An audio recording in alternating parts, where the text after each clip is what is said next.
Hello everybody, welcome to Nintendo Pow Block here on Watchers Games. I'm your host, the Enlightened Excited Eddie V. Joining me is the one, the only Watchman himself, Mr. Corey Dirrig. Hello, good sir. Hello, Ed. Happy Monday. We're recording in a normal time for once. Yes, we are.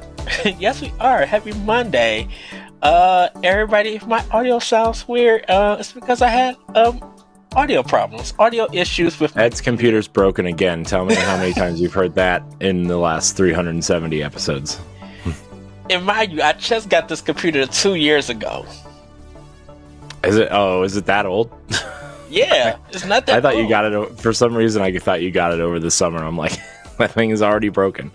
No. So, yeah, so I gotta get in touch with some people. Most of my Saturday was trying to work with Microsoft Chat or, with somebody and trying to get everything fixed. And that took 7 to 8 hours of my day. And I thought the thing was fixed, and it wasn't.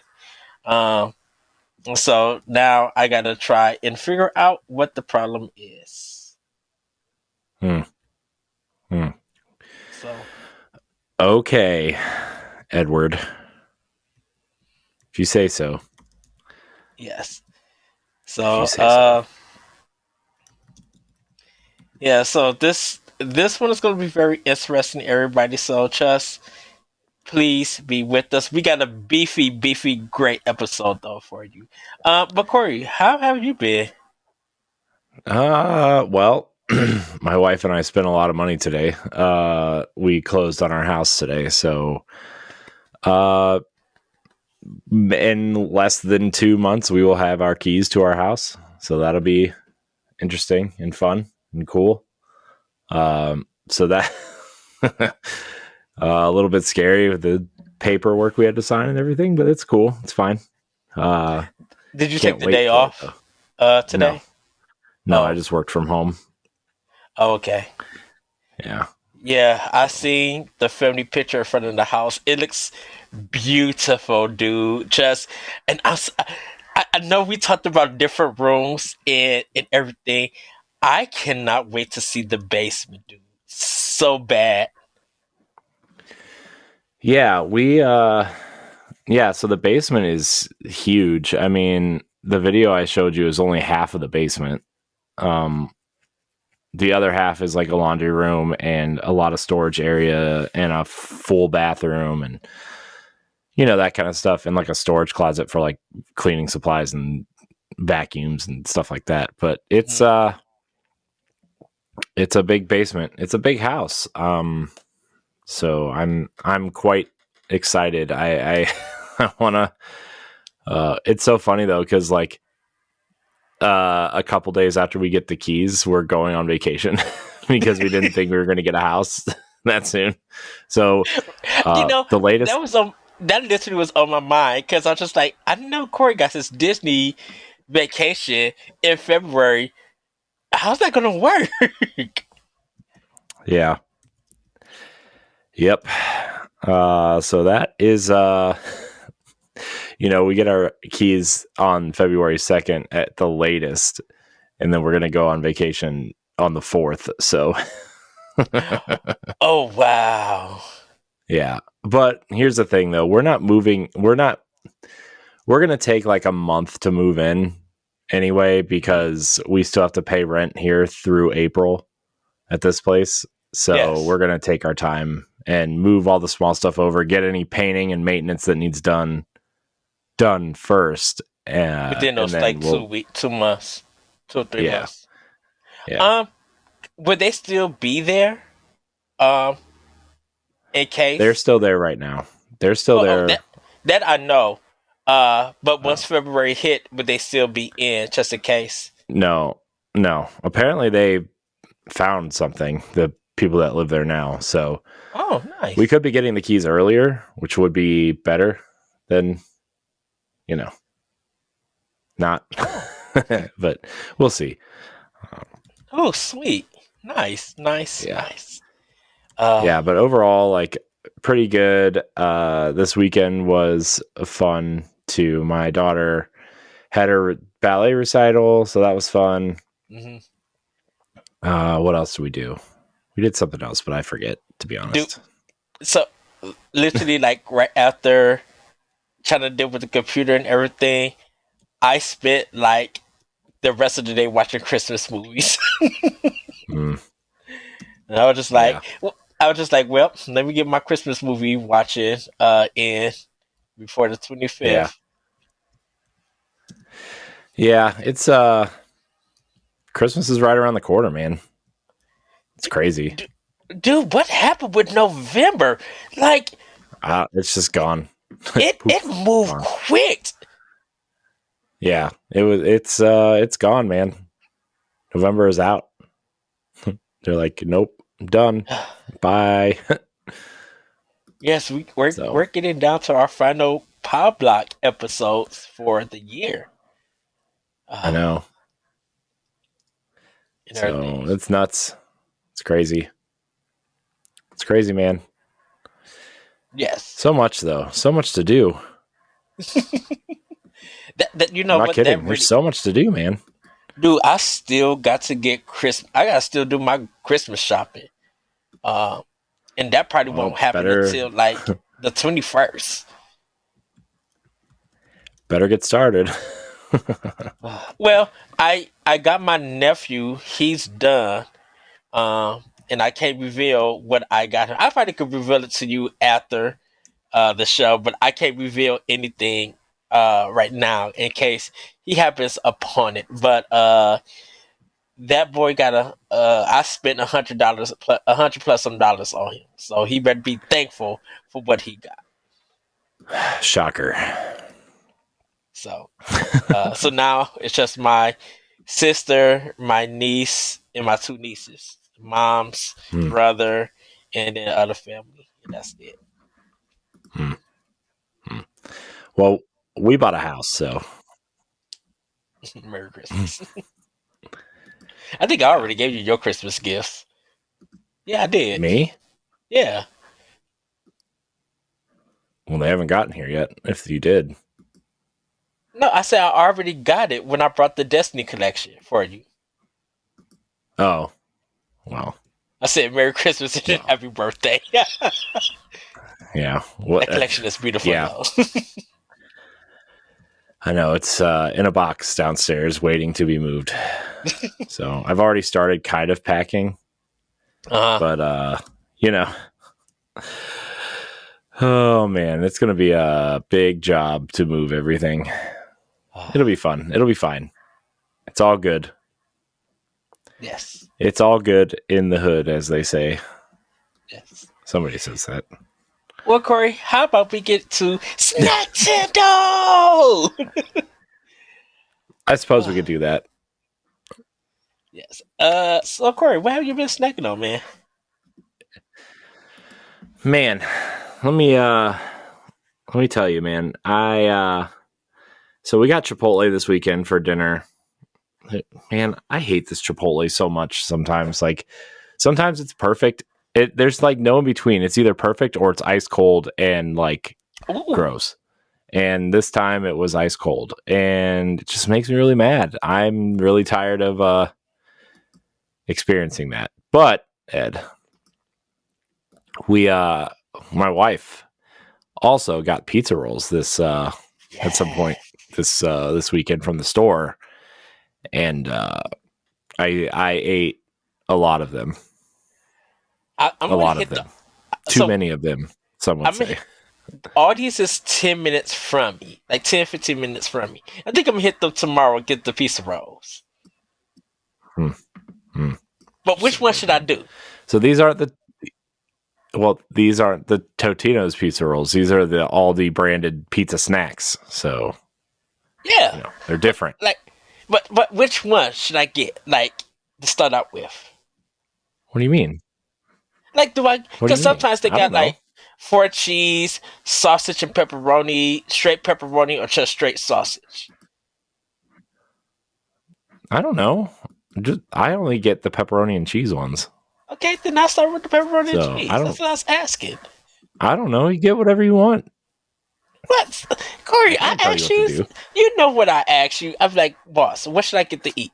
What should I do? I can't tell you. I can't tell you that answer. Why not? You gotta go with your gut. You gotta go with your gut. You just get what you want. My gut sometimes says, ask Corey.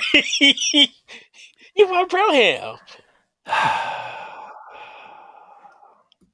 Now, if I Edward, was saying I Edward, was getting Edward. Chick-fil-A, Mm, mm.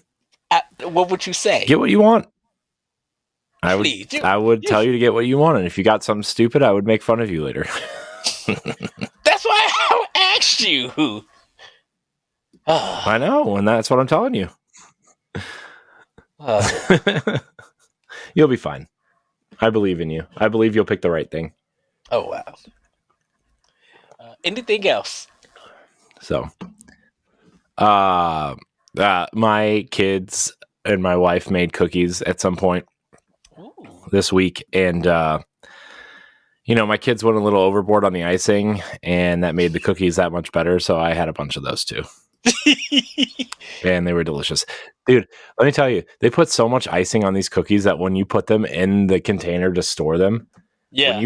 when you went to get one, you weren't pulling out less than 3. You just pulled out the nucleus. The nucleus. There's so many cookies, and I ate them all. Not all of them. I had a few. I had like 4 this weekend. So I mean, they weren't very good. They're like, I don't know, like 12, 15. Oh, okay. So, and they're like those little like Pillsbury sugar cookies that you cut, like they're already like baked and or they're already like made and everything. You just have to bake them, and they have like the Christmas trees on them or whatever. Oh yeah. That's what they were. We just put a ton of icing on them. So that's it. Oh, okay. Well, for me, speaking of Chipotle, Corey, I don't know what they did with mine, but that chicken was spicy as ever. I'm like, what the heck? Where's this mug hot? And I didn't add no. I just put rice, chicken, cheese, and not guac, but the tomatoes and everything, the salsa. That's all I added, and for some unknown reason, I don't know if they spiced up the seasoning or whoever was cooking it put too much season in it, but that mug it got so hot to the point where I couldn't even eat the chicken and everything. I had to literally just put it to the side. I'm like, okay, I'm gonna hold off onto this. That's a waste. Such a waste. True. But of everybody who follows me on Twitter, if you kind of seeing me eating my sushi roll, I had like a salmon and tuna sushi roll, which was really, really good. I want probably next time I go in this month, after my doctor's appointment, I'm definitely going to try some more ramen, but I think I'm gonna get a beef kind of broth. I had chicken last time, so I'm going to try to get that. And I forgot my cookies at work, but I got a box of Pikachu cookies. And it's Pikachu like in a sailor outfit, in a captain outfit. It's really, really cool. And everything. And the cookies are really fine. They're like those panda Japanese cookies where it's the cookie on the outside, chocolate in the inside, and you just bite into them. Stuff. I did also have some. They kind of taste like Cocoa Puffs and Twix mixed together. Cookies. For Pikachu and everything. Mostly when I go to the Japanese market, Mitsua's. I normally look for the Nintendo snacks and everything, and I normally get those before I get anything else. Um, so that's kind of pretty much what I had. I did have okay, Corey's gonna beat me up for this. I had Pizza Hut, but they have personal pan pizzas with a 20-ounce drink for $6. So I ordered. I was trying to like okay. So I ordered 2 of them. I had one with sausage and I had one with um pepperoni, and then I got 2 Mountain Dews. So it was $12 plus tax, so it was like $13. And I did that because I wanted to see can I get full on one snack like one personal pan pizza, or can I max through both? And I can max through both. I think I got to take my time with the Mountain Dew because if I drink it, if that will kind of help fill me up a little bit. So I gotta like calm down on the Mountain Dew. But the personal pan pizzas from Pizza Hut was really really good. I think it's one of their new deals that they just brought and everything. Bad thing about it, their website is still broke. So it's just like, oh great. So uh, Hmm. that's what I had for uh dinner and everything this week. So that's kind of my snack tendo. I haven't gotten to my Christmas snacks yet. But I will soon. We finally just got all our like Christmas candy out, so I gotta try to find the new candy. Oh, there is one, Corey. You're gonna be mad at this, and you're gonna say it's just disgusting. But uh, Reese's have a new big cup, and it's got caramel in it. So it's the big cup caramel Reese's. So it's the peanut butter in the middle, but at the bottom is the caramel and everything. And it comes just with one cup and everything. It's their new flavor. I got it just to try it out. It's not bad. I think it needs a little bit more caramel to it. Hmm. But it's not bad for anyone who likes peanut butter, caramel, and chocolate, and definitely love Reese's. It's a really good. It's a nice smoothness to it, to the caramel mixed with the peanut butter. So it's a really good taste. I do recommend having milk with it in case if it's too sweet for you. Um, but it really is a really good flavor. So that was my like kind of new candy snack and everything. Um, so yeah. Hmm. So Corey, Interesting. Interesting. how about we talk about what we've been playing and playing with power? Yes. I've been playing a little bit more Super Mario Wonder. Uh, and I've also been playing some new Mario Kart 8 tracks that are pretty fun. I also recently purchased Pikmin 4 and Super Mario RPG. I've been playing Yes. Pikmin 4 recently, and I mean I loved the demo, and I still love the game. I think, you know, obviously back when we talked about it a couple months ago at this point, Mhm. from what I played of the demo, really felt like it was the best one since the first one, Yes. and I still feel that way playing now. I think it does enough to move the series forward without making it overly complicated, which is exactly what I thought 3 did. Um, and so I'm making my way through that. I'm really enjoying it. Uh, I also need to start Super Mario RPG because it's our January book club, and Yeah, you know, I'm with you, should Corey. probably start that. Although I hear it's not very long, and since we're taking 2 weeks off, since we're Yeah. taking 2 weeks off for the holiday, I'll probably just play it over the holiday. Yeah, I seen a lot of people started like kind of beating the game and everything. I still have it under wraps and everything. So I'm going to jump into there. I was trying to finish um the previous game 9 Years of Shadow. I'm at the final boss, um, and I was trying to finish that while Super Mario RPG was waiting, but I still can't beat the boss. So I'm just going to jump into Mario soon and play that and everything. Nice, So um, was nice. that all, Corey, or anything? Yeah, that's all I've been playing. Okay. Uh, I'm yeah. in moving mode. So I've been playing Vampire Hunter. Um, not Vampire Hunter. Sorry, Vampire Survivor on Survivor. Xbox. Yeah, I said Hunter. Castlevania arcade game. Everybody, look it up.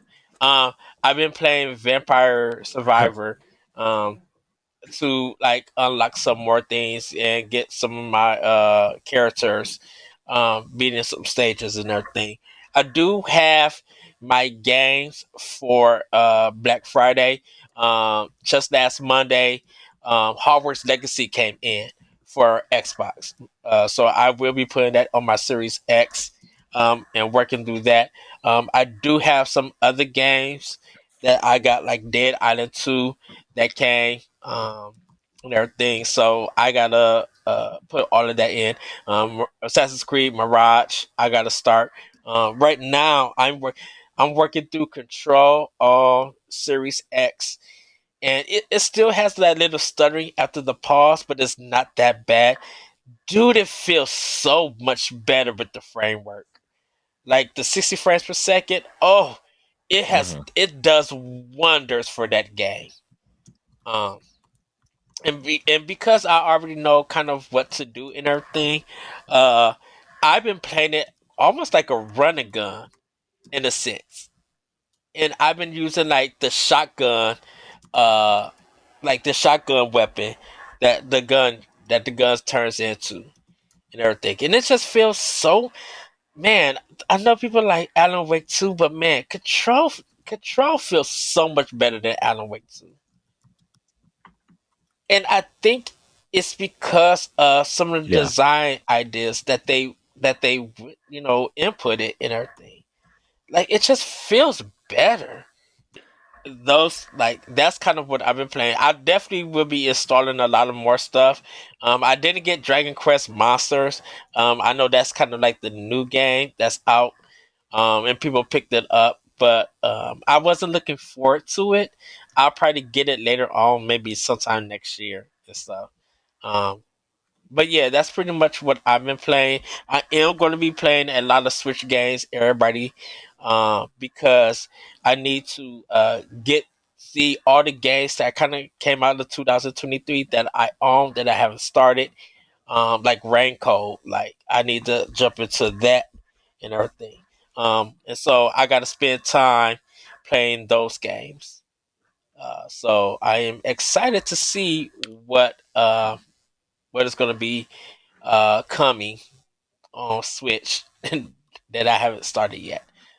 Because I definitely want to play more Bayonetta Origins after playing the demo. Oh, that game is so good. So, and then I want to make sure that I have all Yeah. the right games uh, played. Maybe not beaten, but at least played for Game of the Year discussion. Because, gotta say, Nintendo having three games in the 90s in Metacritic and some games in the 80s, a lot of games in the 80s and 70s. I think the lowest game Nintendo has is Mhm. the One Two Switch sequel. Everything else, Nintendo has, whether it was average or good, they had a hit year Yeah. with their first party. I mean, I was about to say that. I think Nintendo has had a quietly amazing year, and I don't know if that's just Hmm. because nobody's paying attention to Nintendo right now, or like they've just had so many great years that people are like, oh, okay, Nintendo, another great year, whatever. I mean, you got a mainline Fire Emblem this year.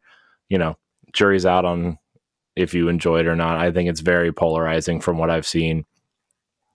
They had the Bayonetta prequel, what, two Kirby games this year, Zelda, Hmm. Mario RPG. You know, they Advance had a lot. Wars. They've had a lot this year, and yeah, Advance Wars. Like they've had a lot this year, and I mean, we got a mainline 2D Mario game. We got another huge Zelda game. Like Yeah. Nintendo has had an amazing year this year, and I don't know why more people aren't talking about it. Um, Dude, but Metro Prime Remaster hit that like happens, what, I guess. 96? Oh, Like a 96 on right. Metacritic? I'm like, I forgot that Metroid dang. came out this year too. Yeah, I And forgot. I I mean, forgot Metroid came out this year too. dude, for a game that released digitally first and then released physically, that air like three, I think it did numbers. It did a good amount of numbers, I think. And people really enjoyed it. And I think that's when we were just like, yeah, that's when you talked about GameCube is the right kind of system to do HD remasters. Seeing how that is, yeah, and like I said, I still got to get the Pikmin 1 Yeah. or 2, but even that did kind of good. Like, Yeah. Yeah, it's been a year, man. So I don't know. I don't have any other games to discuss. So should we jump into Family News? yeah, let's get into Family News. Corey, take it away. Great. All right. By the way, Ed, I'm hearing like a slight delay from you on your end between us talking, so just keep that in mind when we're answering, and I'll fix it in post. Okay. I think there's like I think there's almost a 2-second delay, but I'll fix it. It'll be fine. Okay. Let's see. Family News.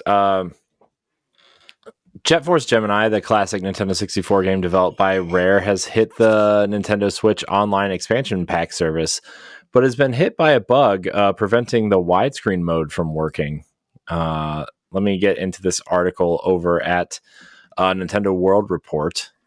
So the NSO version supports the 16:9 widescreen aspect ratio, which is also, I mean, it was offered on the N64 as well, just like GoldenEye. GoldenEye also has this mode too if you're playing on Switch, so you can, have a nice full screen if you're playing on a large television. So the widescreen mode does not properly scale the image. They're working on fixing that, but what it does is it just stretches the 4:3 image instead of making it a proper 16:9. And supposedly, companies are looking into it, but I mean, it's not a huge deal. But I think playing some of these games in widescreen mode would fix a lot of, the way we play games now. People prefer that way, and if they're trying to play an old game and they see it boxed like like we used to play games, maybe they'll be like, I don't like this. Definitely, but I see them fixing it in the issue. I think definitely with TVs coming in widescreen formats, it's not the regular kind of TVs that we have from the 80s and 90s. I think with kind of like about 2000s they switched to like more widescreen TVs. Yeah, I mean, I bought my first one in 2007, which I was late to that party. So I mean, probably I think widescreen probably started in the late 90s, I would say. And then really became popular in the early 2000s, mid 2000s. And then obviously you had to decipher, well, do I want 720p, 1080i, 1080p? Because obviously there were so many more options to choose from back then. Now everything's just 4K, and you're just going to buy a 4K TV whether or not you want one. Which, at this point, I don't know why you wouldn't. But yeah, I know I got into widescreen when I got my PS3.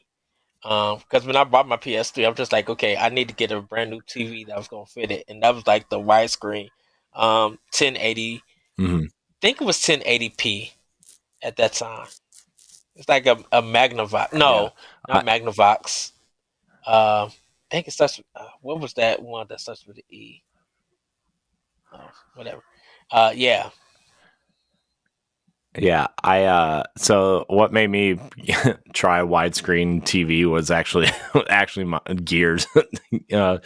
See, I was still playing on this little little tube TV. It was a really nice flat screen though. I wish I still had it for classic games, but I was playing up there, and I actually played all of Fight Night Round 3 on it, but my dad had bought a 1080p projection Toshiba in widescreen, and I went downstairs and I ordered my component cables because the TV I was playing on supported them, and because remember the first Xbox 360 didn't have HDMI; it was still component cables. And I plugged it in. I was like, oh my gosh, this is the best thing I've ever ever played.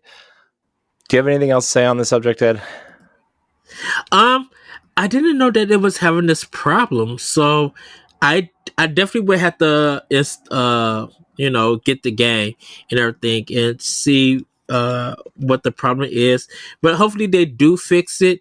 I remember renting Force Gemini and just having a blast with it, but I never got to beat in the game. So I definitely want to be able to play this game in a widescreen aspect, and see what it actually offers. So hopefully, yeah, they do fix it and we can get the game rolling. Mm-hmm. Yeah, hopefully. Did you play Jet Force Gemini back in the day? Yeah, I did. I just said that. I don't think I ever did. I never owned it. Really, I never Me owned neither. it, but it was like one of the few N64 exclusives I didn't play at the time. Not like a Nintendo published exclusives, not like Quest 64. Oh, good. Something I never played, but I just seen the reviews and everybody talking about it and everything. Yeah. By the way, we had some technical difficulties and we just kind of continued this conversation. And guess what, guys? Ed's audio works on his computer. We fixed it. So, yay! It's a Nintendo Christmas miracle. It's only December 4th, dude. We'll take whatever we could get. Trust me. That's fair. All right, we're moving on to the next story. Similarly, speaking of bugs, Splatoon 3, their big run event has been plagued by reward bugs, Ed. So this article is from Nintendo Life. There's an original story and then there's an update. So I'm going to read the original story first and then we'll get to the update. Okay. So this is the second or third paragraph down. The bug in question saw the deep cut trio jumping over the big run results dialogue and progressing on with the newscast as usual. As a result of this, rewarded trophies appear to have resorted back to the old percentile based system by divvying out the prize pot instead of the new fixed tier system. In short, if you performed well in the big run event, you might still miss out on the well-earned trophies. So for those of you that play Splatoon a lot, you guys probably know more about what this means, but I know that the big run events work differently than just standard multiplayer. And it seems like the better you do in this mode, the better the rewards you get. And it's not happening the way as it's intended. So Nintendo tweeted out, or Splatoon's North American Twitter account tweeted out earlier today, due to a bug in Splatoon 3, some players have been unable to view the results of last week's big run or receive the reward that corresponds to the high score. We will release an update soon to fix the issue. We apologize for the inconvenience. The update in the article, that's the update in the article. And they're planning on fixing the bug, but the people who did well this past week in the event seems like they will not be rewarded the rewards that they should have earned. So, I mean, it happens, I guess, but that's a rare bug from Nintendo. Two rare bugs from Nintendo. Although we know the Nintendo 64 emulation is not the best on the Switch, so I kind of put that as an emulation bug. But this is a rare bug for Nintendo. Well, I do hope they fix it. It's kind of weird that something like this would happen to them. And they're not able, I'm glad that they did catch it, but it's kind of weird that they were late catching it and everything. So hopefully they do fix the issue. And then so that next time that players play, that they do get a reward. That that is due to them, and stuff. Mm-hmm. Yeah. And also keep it, if I don't know how long the event is, but let the event go for an extra week so the people who missed out will be able to catch up from the week that they miss. Yeah, I mean, I think this is an every week or an every other week event, so it's not that huge big of a deal in the grand scheme of things, but it could be at some point. So, anybody out there that plays Splatoon, let us know what's really going on, and so I can explain it better next week, maybe. And I'll probably forget about it as soon as we hang up the the call. So, whatever. It's fine. All right, Ed, we have a pair of Epic Games stories. One of them seems really interesting, and one of them is just kind of like whatever. The first one, Epic explains why they are fighting with Apple and Google about their 30% developer fee, but not Nintendo, Microsoft, or Sony. So this is from VGC Charts with a Z.com. I'm sure there's a better source somewhere, but this is what I found. So Epic Games CFO Randy Gelber is in a taped deposition heard during the Epic versus Google trial, explained that they were not suing Microsoft, Nintendo, and Sony despite having the same 30% fees as Apple and Google on their mobile platforms. Gelber stated that the three console makers subsidize their hardware as they tend to be sold at a loss, so the fees are needed in order to cover those losses. Quote, we believe those PS5, Xbox Series X and S, and Switch to be competitive markets, and we believe that fee, their cost structure is entirely different from a mobile app store. He added, quote, well, they subsidize hardware, so they sell their hardware, as far as I can tell from widely published reports, at a loss, and so the fee is needed to cover that. The next quote is, mobile apps are typically low in size, and so their costs are higher, and I think their customer service costs are higher because people don't call Google about apps, they call the developer generally.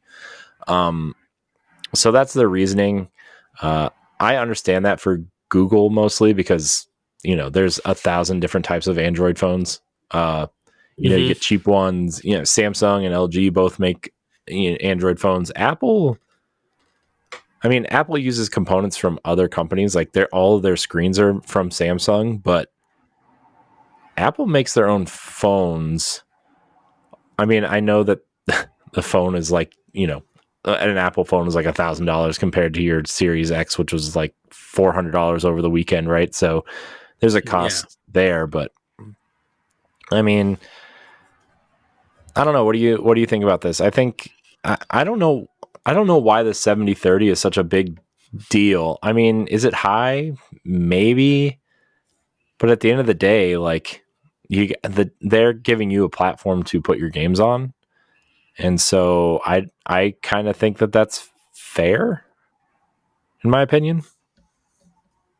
Well, I think the thing about it is that even though that game is on the platform, the business side of it with the money and stuff is going to always be a different thing.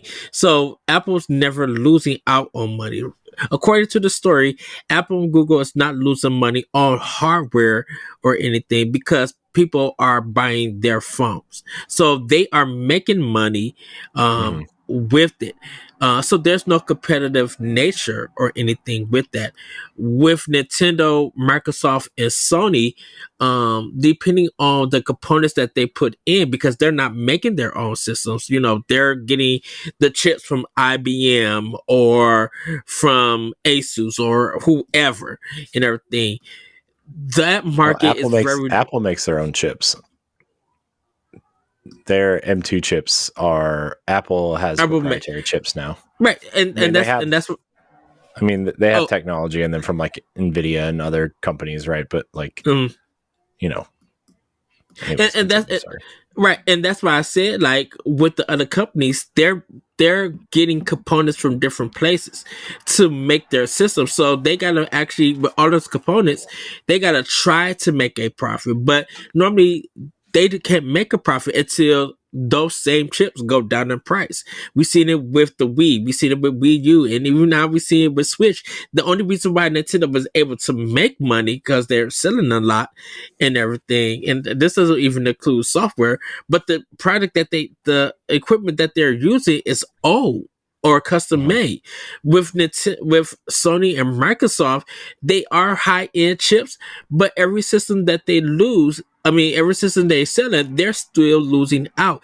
They literally have to probably do double amount of sales of a Nintendo Switch in order to make a profit. And normally, like if you look at the PS3 and 360, it took 3 years plus for them to even make profit, and they had already redesigned. Remember the Xbox 360 wasn't even breaking even until they did that slim redesign. Remember? Yeah. But even then, they still had that $2 billion class action lawsuit about the Red Ring of Death. So, you know, I mean, Microsoft can eat that because they're Microsoft, but right.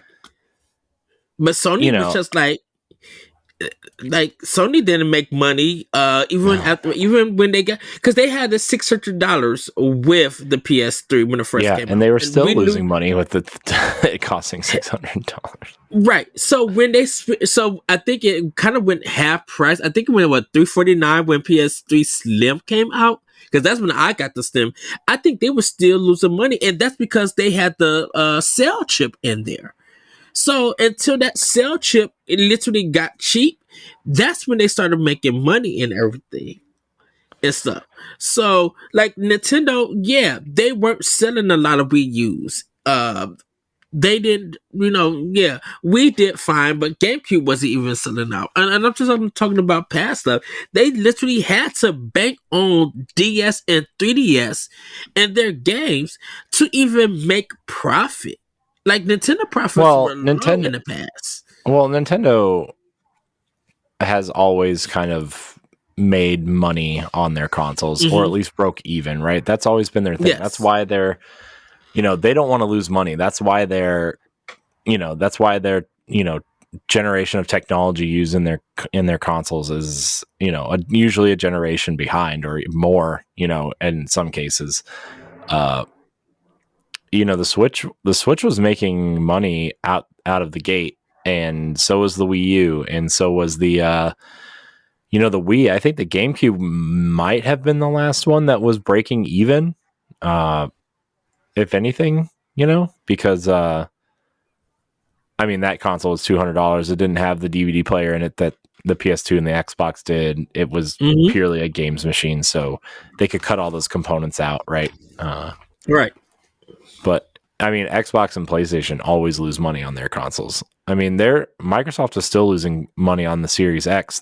And that's why their Game Pass subscriptions are so important. That's why game sales are so important. And I think that's partly why they've spread to PC and mobile. And my new TV has an Xbox app on it that you can just connect a controller and just log into your Microsoft account and play games on the TV. Right. And Microsoft put their games on Steam. Yeah. You guys, that's what I'm saying. Because people who don't understand, with Microsoft putting their games on PC, you have Windows games, but then they're trying to make more of their money from Steam because it's a bigger community. So they rather try to do as much as they can to make money, so they gotta go to different avenues and to get it. So I kind of understand, with Apple and with Google, they don't have to deal with any of this, because if they did, then okay, make a game machine. But you know what? You can't make a game machine, because guess what? Apple could do games on their phone through cloud. You got Resident Evil 7 Village. Apple might be starting to take some gaming a little bit seriously with, the Pro and Pro Max 15s. There's AAA games coming to that. Death Stranding, Resident Evil. There's some pretty big games coming to that. And they're going to run at 30 frames a second, probably burn a hole through your phone. But they're going to start. I think they're going to start doing that. I actually would think that maybe the next version of Apple TV, the set-top box, might have some sort of 500 gig SSD in it if you want to play these games and buy them off the App Store. I don't see why not. And Google, I mean, you had Stadia. They tried and they literally failed and everything. So it's I think with the business sense of all of this going in, they know that Google and Apple could make money off of their hardware. And the consoles had to go a different route of making money. So I kind of understand what he's talking about, to make up their costs. And plus, if those developers at Sony, Microsoft, and Nintendo are using Unreal Engine and everything, they're going to make the money there because that's a license. That's a licensed thing.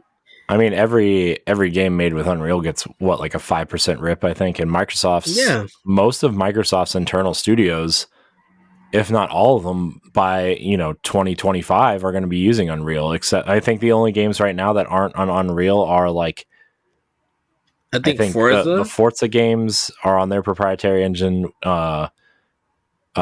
Fable is also on the Forza engine. Halo's on the Slipspace engine, which they said the next Halo experience will be on Unreal, which will be moving there. I really feel like they need to sell that to Nintendo. What? This No, dude. They want to get rid of it. They're just going to scrap it. I think no. We're not having that conversation because it's a dumb one. What? I just said they should. It's dumb. No, it's extremely difficult to use. If Microsoft, the company who made it, can't use it, what makes you think Nintendo can use it? So yeah, I don't know. I think this is just a weird argument and has put them in the hole financially. I think this is partially why they had 900 layoffs a month or two ago at this point. Aside from their store just hemorrhaging money, but quick question: when did this court case start? Because I know Epic 2 or 3 years ago at this point, at least. Because did the Epic and Apple one get settled? No, this is all the same one. This is still part of that case. So is it Epic versus Apple and Google? August of 2020. So it's been over 3 years. Okay. So because the way that it sounded like it was a separate case from Apple. No, I think they're doing both at the same time. Same time. Okay. Also, I don't know how courts work, so maybe they are two separate cases and we just keep talking about them as the same one. I don't know. But at least Epic Games against Apple started in August 2020. So yeah, and I never knew if that one ever got resolved or anything. Doesn't sound like it. No, they're still talking about it. No, this whole article is about this. Okay. All right. Our next story. This one seems really interesting. A positive for Epic for once from our side, I think. In a while at least. By the way, Ninja Turtles are going to come to Fortnite this season, and I'm tempted to see what they look like and go check it out. I'll look at the pictures and videos. I'm good. Eminem is also in Fortnite this season. I don't know if you saw that. Because someone did an 8-mile battle awesome. to find a battle with it. It's a cool video. That's funny. But this doesn't have anything to do with skins. They are releasing new game experiences within Fortnite, including Psyonix is making Rocket Racing, which is based off of Rocket League. It's just a new racing game by them. I think you can use your DLC from Rocket League as your car, which is cool. There's a Lego survival game, which is kind of like Minecraft within this. And then there's over 1,200 skins that now also have Lego versions. so you can play as those skins in this. And they said they're aiming to have all of the skins have Lego versions at some point. And then there's a rhythm game from Harmonix that's Rock Band-esque, they say. So that's kind of cool. I think this was what they've been trying to do for the last couple of years, is have these types of experiences come to Fortnite, and they're coming. And I think Rocket Racing sounds cool. And, you know, if they want to capture that Minecraft crowd, that Lego survival game sounds pretty aiming towards that crowd too. Because Epic owns Rocket League, right? Yeah, Epic owns Psyonix. They own Psyonix, Harmonix, and the team. I forget what they're called. Mediatonic, which is the Fall Guys studio. Okay, and so, but they teamed up with. Is it the Lego? Is Lego Warner Brothers? No, Lego is Lego. Their contract with Warner Brothers ended for exclusivity, so now they can sell the rights to, you know, gaming rights to Lego all over. Who was making the other Lego games? 2K made that Lego racing game. Warner Brothers made like the when you think of Lego games, they make those, like the Lego Star Wars and the Lego Pirates of the Caribbean and Lego Harry Potter, like those ones is WB. Was it a different developer? Traveler's Tale. Yeah, is the developer, but they're owned by Warner Brothers. Okay, that's what I was wondering. I didn't know if Traveler's Tale was independent and they were still doing Lego and Epic was working with them to make it. Okay. Yeah. So that's cool. I think these new experiences are kind of cool. I might jump in and try some of them, but we'll see. I have other games to play. Yeah, it does nothing for me, but I agree with you. I think this is cool. Yeah, especially because, like, we'll talk about it on a different episode. But you know, Fortnite's kind of popularity seems to be not dwindling, but it seems to be plateauing again. So another downer, Ed. EA has laid off a number of people from racing developer Codemasters, who they just acquired last year for $1.2 billion. It seems. Oh, go ahead. Oh, I was about to say, I'm assuming that it was like their last game not selling well. Yeah, so they did the F1 game, right? F1 racing, and it did not sell exceptionally well. And so, you know, they did the F1 game instead of Grid or Dirt, right? And it just didn't pan out the way they wanted to. They want to release new racing experiences annually. Last year, Codemasters did Dirt 5. So it doesn't say exactly how many people got laid off, but it might seem like a pretty decent chunk of employees. Yeah, because I don't think Codemasters is a big company. I don't think. Codemasters, I don't think is that big. Let me see if I can find some more information. Yeah, Codemasters employee count. Because they made enough games and had good business go. Sorry, I didn't mean to interrupt you. Oh no, I was just saying that before EA brought them, they were still in business for all of their games, and it seems that their games were doing good enough to keep them in the loop, to keep them running. Yeah, according to a quick Google search, Codemasters employs over 700 people. Ooh, with 488 employees, with the rest being contractors, it seems like. So I'm also wondering, because this article doesn't say, these articles are very good at not saying. The publisher confirmed the redundancies in a statement to IGN, although it didn't say how many employees were impacted by the move. It seems like it's going to be like marketing people and, positions that they are like payroll, stuff like that. It seems for the most part. They're To the also administration. they're also making small scale organizational changes to align our teams and resources to meet the evolving business needs and priorities. Okay, so it's okay. Yeah, so it doesn't in other seem words, Codemaster to be closed for the next 4 years. I mean, I hope not. I think they're a pretty great racing studio. I think that crossover between F1 and game players is not there the way that, Forza and Gran Turismo and even stuff like Dirt or Grid. Yeah. Right. I mean, F1 is so niche and it's very European. And I think F1 racing is the way that soccer is here, where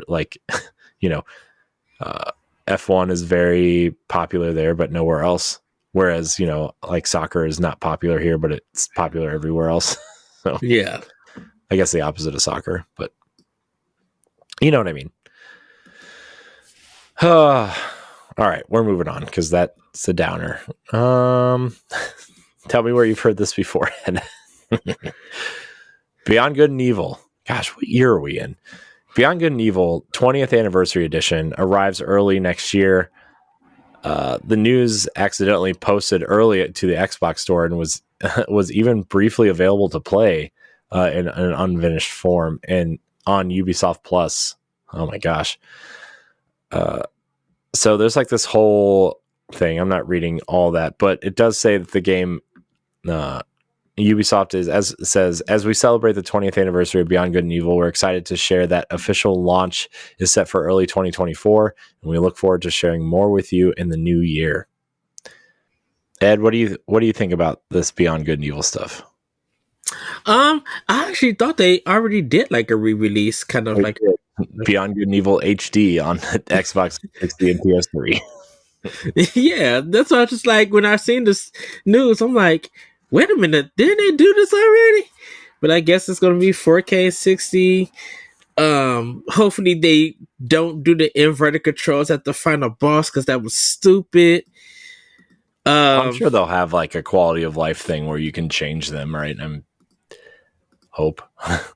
Yeah, and yeah, and plus, give us some information on part 2, or just let us know that the game be canceled. Yeah, say something. Right. So, but that's pretty much all my thoughts. Yeah. All right, Ed, this one's specifically for you because I don't really care either way. But Dragon Quest 3 2D HD is now being play tested. News coming soon, says Square Enix. How do you feel about this, Ed? Great. That's pretty much it. Wow. I'm not great podcasting. Don't get me wrong. I love Dragon Quest. I'm looking forward to playing 3, but I didn't really get into the series until Dragon Quest 8. I knew of being Dragon Warrior on NES.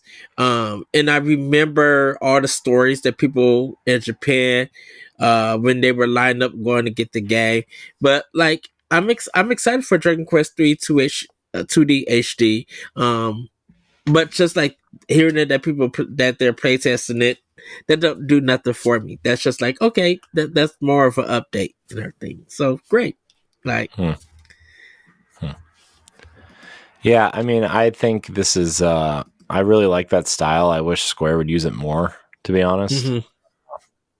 Especially for games that I want to play. But I digress. You know what Square needs to make, Ed? Not with this art style, but you know what Square Enix needs to bring back? Chrono Trigger? No. Better. Secret of Mana? No. Better. Tomb Raider? No. Better. Although I would take another Tomb Raider at some point. Islander? No. Better. What system? PS2 launch game, Ed. Not Fantavision. No, not Fantavision. The Bouncer, Ed. Oh, good griggly wiggly. Why did I not think of that? Because nobody thinks of the bouncer except for me.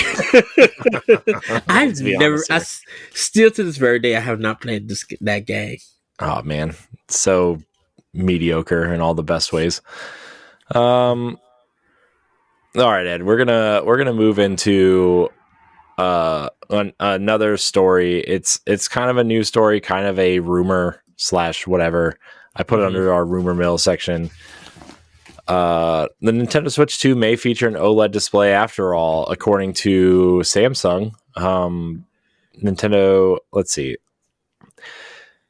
This news report, which was posted on the news site Chosen Biz, revealed how Nintendo is reportedly in talks with Samsung Display to support next generation OLED panels for various IT devices.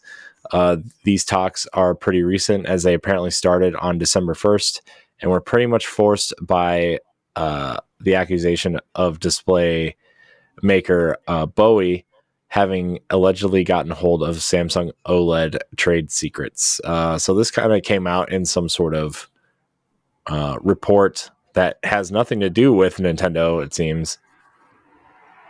Let's see. Obviously, the first rumor was it would be LCD and not OLED. But this also kind of there was a rumor a couple weeks ago that the next Switch might have two SKUs similar to what we have now with the Switch and the Switch OLED. I would be okay with that, I think. Obviously, no Switch 2 Lite at launch, which, whatever, I don't care. But it seems like we may either get an OLED SKU or just have OLED be the only SKU. I think that's a lot nicer. I would pay $50 more for an OLED version of whatever's next, right? I love the OLED screen. I was even looking at the OLED Steam Deck the other day. I was like, oh wow, yeah. I think it's we're probably expecting OLED, and I think Nintendo has seen that that's the best decision to make for their next system if they decide to go this route is to use the OLED. So, but them going with Samsung, that is surprising. Why they make the Switch screens now? But I didn't know that they was going through Samsung to make the OLEDs or anything. So I guess they're going to continue to do it. Samsung's been just like in a good position of doing tech. Yeah. It's just making cool. Unless you're using Dolby Atmos on an Xbox Series X with a soundbar on a Samsung TV and soundbar. Uh-oh. No shade here, though. No, you have to. That's a whole different story, I guess. Basically, like the Dolby Atmos setting on the TV or on the Xbox doesn't work, and it hasn't worked since the Xbox One X launched, and they just won't fix it. And it's apparently with Samsung stuff in particular, or soundbars in particular. It's just it's just an issue, and they won't fix it. I mean, I guess not enough people use their Xbox for Dolby Atmos, right? But like, yeah. So maybe it's not a priority, but 7 years, man, come on. I use my Xbox for everything. Just fix it. Right. Anyways, continue. Oh, that's it. Oh, okay. I mean, I think the OLED displays are way nicer. I understand, like, to a lot of people. I mean, even us, right? I mean, $50 is a lot of money to, but if you're going to invest in a console that you're going to use for 6, 7, 8 years, right? Like, I would like to have an OLED screen. Exactly. Say. So, but that's all I got for news. So we're gonna move into Pack Watch. It's a pretty beefy Pack Watch this week, but also nothing really stands out in my opinion. Some people might pick one or two out, but nothing here really stands out, except for one. On 12/5, Ed, we're gonna get a Highland song. Moira McKinnon is running away, a wild adventure through the Scottish Highlands. With open platforming and dynamic storytelling, map, and music from the creators of Heaven's Vault and 80 Days. This kind of reminds me of Planet of Lana in the art style and the type of game that it is. I don't know if you play that. It's on Game Pass. It's like a colorful Limbo, I would say. That's the type of game it is. So this kind of looks like that, for those wondering. Also on 12/5, Ed, Disney Dreamlight Valley 1.0 launches alongside their first paid expansion, A Rift in Time. So if you don't know, Disney Dreamlight Valley is my go-to, like, I just don't want to play anything, so I'm going to play this game. It's basically a hybrid life sim and adventure game. It has a ton of quests, a lot of characters that you love from Disney movies and TV and whatever, right? But yeah, that whole story. I'm on the final quest. There's so many side quests you have to do for the final quest that it's like, what's going on here? And then A Rift in Time expansion is also coming out that day. I think it's $20. Once an ancient kingdom full of treasures and magical artifacts, Eternity Isle has become lost in time, and as a result of Jafar's meddling in magic. Journey to this faraway land and utilize a mysterious new royal tool, the Hourglass, as you discover new secrets and uncover lost treasures. So it sounds like Jafar is coming into the game. Jack Skellington and the Nightmare Before Christmas stuff is also in the game right now. The update that came out today, I think. So because they're going to do like 2 or 3 updates to prepare for the new expansion. Also on 12/5, Skater XL. For those who don't know what that is, it came out on Xbox and PlayStation 2 years ago at this point. Yes, it's basically a stylized skateboarding game. Perfect your tricks, create and combine styles of tricks with unparalleled board control as you hit iconic California locations where street legends have left their mark. I can't remember. I think this is the one that's like Skate, if I'm not mistaken. It was supposed to be. Yeah. I remember there were 2 skateboarding games, and I couldn't remember which one was which. So also on 12/5, Vampire the Masquerade Swan Song is a narrative RPG based on the world of darkness. Play as 3 vampires, harness their powers, embrace their desires, and face their demons in a heart-pounding story in which your choices decide the fate of Boston. Neat. I thought Vampire the Masquerade was already on Switch, but maybe there's like 75 other games that I just don't know about. I don't know. On 12/7, this is the one that I think most people might be drawn to, although I think a lot of people played it when it came out on Xbox a few years ago. But the Outer Wilds, for those who like Majora's Mask, this might be a game for you, actually. The Outer Wilds is an open-world mystery about a solar system trapped in an endless time loop. Welcome to the space program. You're the newest recruit for Outer Wilds Ventures, a fledgling space program searching for answers in a strange, constantly evolving solar system. And last but not least, on 12/8, Plumbers Don't Wear Ties, the Definitive Edition. Plumbers Don't Wear Ties Definitive Edition delivers a truly next-gen CD-ROM experience.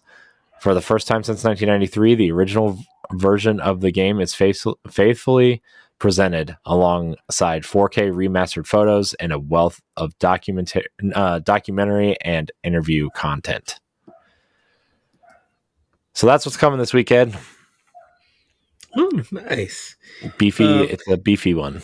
So the Outer Wilds is a weird one because I think didn't it almost come out at the same time the Outer Worlds did, and it did. It came out. It was within like 2 months of each other. They came out the same year. Okay, because I was just like, are they almost like the same game? No, they are definitely not the same game. They are completely different games. And I know Skater XL, when that dropped, it did okay, I think. Yeah, well, I mean, in early access, it seemed to be okay, but from what I heard after that was It's basically just a world where you can just skate and do tricks. There's no like quests or events or anything to do. Maybe that's changed over the last 2 years. I stopped following it. Right. I mean, I don't really care about it, so I stopped following it. But that's what I heard like a year and a half ago, I think, probably. It's probably evolved since then, right? So weird that Skater XL came out and then just a year later, or just a year in the past or whatever, whenever Tony Hawk Skater came out, like that remaster. Yeah. Man, Tony Hawk's Pro Skater 1 and 2 is so good. Yeah, that one. Just like, wow. Yeah. So, well, that's what's coming out. We do have one question in the Discord. Ed, I didn't check Twitter recently, or X, but I don't think we have any there. No, we don't. We kind of got our question, asking for questions out late. So if you want your question read on the show, though, join the Discord or find the Twitter thread or join the Discord. The One True James asks us, what are your Christmas wishes? World peace and feed the hungry. I don't know. Like for games or for like, well, I guess we'll keep it gaming related since okay, we're a gaming podcast. I don't know. I mean, I guess I would like to see. Man, Christmas wish would really to be Nintendo showing their next console just randomly on a Thursday or something. But I would like to see something at the Game Awards, Nintendo related. You know, whether it's like the other two Metroid games remastered or the Zelda games remastered. I'm gonna drop a bomb on you here, Ed. 2024 is the year of remasters for Nintendo. Aside from Princess Peach and probably 75 Kirby games no one cares about. To keep the Switch going. Yeah, I don't think the Switch 2 is coming out next year, everybody. I'm still on the spring 2025 kick. That's what I've heard. So, you know, I mean, I know all these rumors say 2024, but I still think it's spring. I think they want to get one more good holiday out of the Switch, especially for parents who have kids that are kind of maybe old enough to play, but not old enough to pay attention to what the next console coming out is, right? Drop the price by $100 on across the board. Like you could get a Switch Lite for $100 or $99. Like, dude, parents are going to eat that up for their kids. You package that, or like maybe like a Switch Lite for $150 with Mario Kart 8 or Mario Wonder. Like, dude, that kid's eating good for Christmas. That's all I'm saying. Yes. That's all I'm saying. What would be my Christmas wish? Well, definitely Nintendo and Mercury Steam working on a new Metroid game and it gets announced in 2024. That'd be great if we got a new 2D Metroid. I almost wonder if Samus Returns HD will come at some point. That would be cool too. Miyamoto brings out a new IP. Like literally, and he is the director of that IP. Like, I would love to see that happen. Man, a Christmas wish. I think my last Christmas wish would kind of be. I think we see Metroid Prime 4 at the first Nintendo Direct, and it's planned as a summer release. And we see like a lot of it that it gets like a lot of coverage and people are talking about it. You know? I think that would be kind of be my Christmas wish. Yeah, I wonder, man. That game is, I mean, at least since they said they restarted development, they haven't said anything, right? Where like, I mean, go back to a previous story with Beyond Good and Evil, dude. That's Ubisoft won't stop talking about it in like financial reports and stuff. Like, I get when they have questions, they have to answer that kind of stuff. But like, yes, they won't shut up about it. Oh yeah, it's still in development. Oh yeah, it's still coming. And it's like, are they? Because I'm not sure. Yeah, I think those would be definitely mine. And man, kind of just want to see another Microsoft game come to Switch. Yeah, I actually almost put that in here. Microsoft kind of saying they have no plans to put games on Nintendo or PlayStation. Yeah. But because of Phil Spencer's interview or discussion.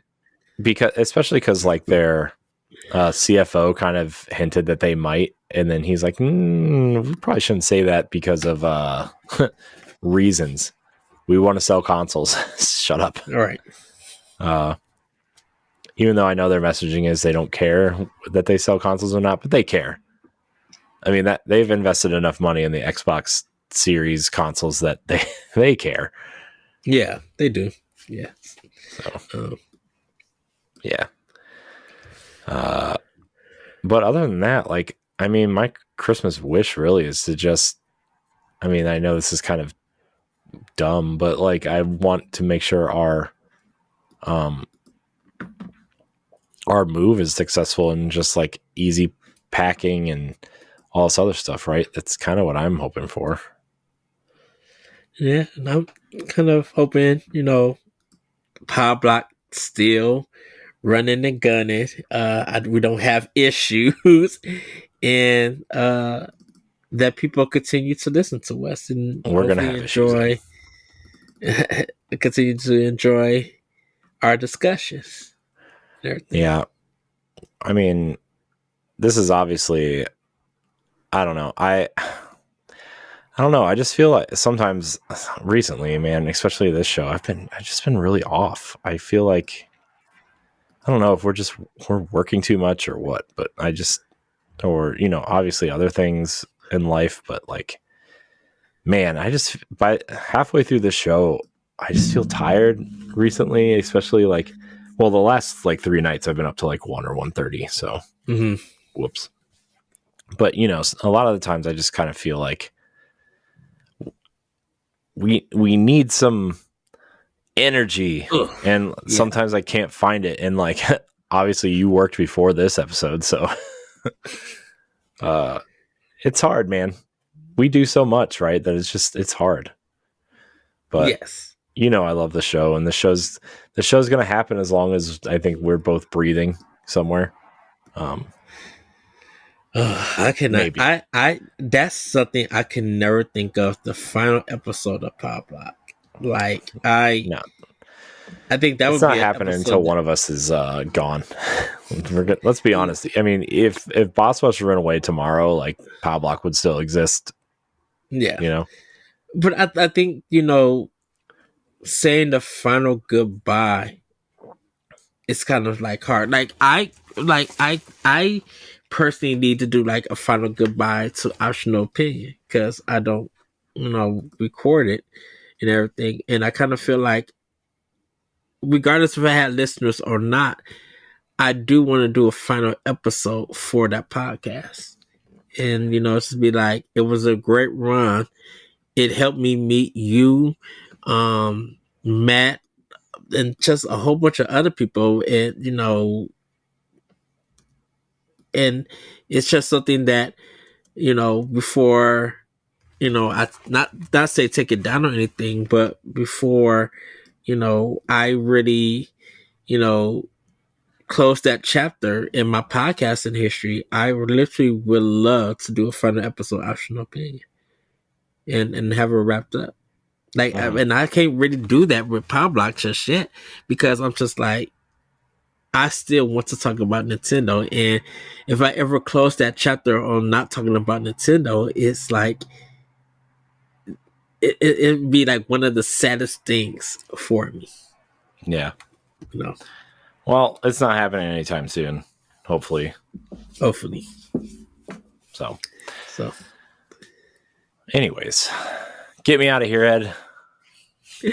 Well, everybody, that's going to be it for Nintendo Power Block. We're sorry for the technical issues on this episode. Hopefully, they resolve by next episode.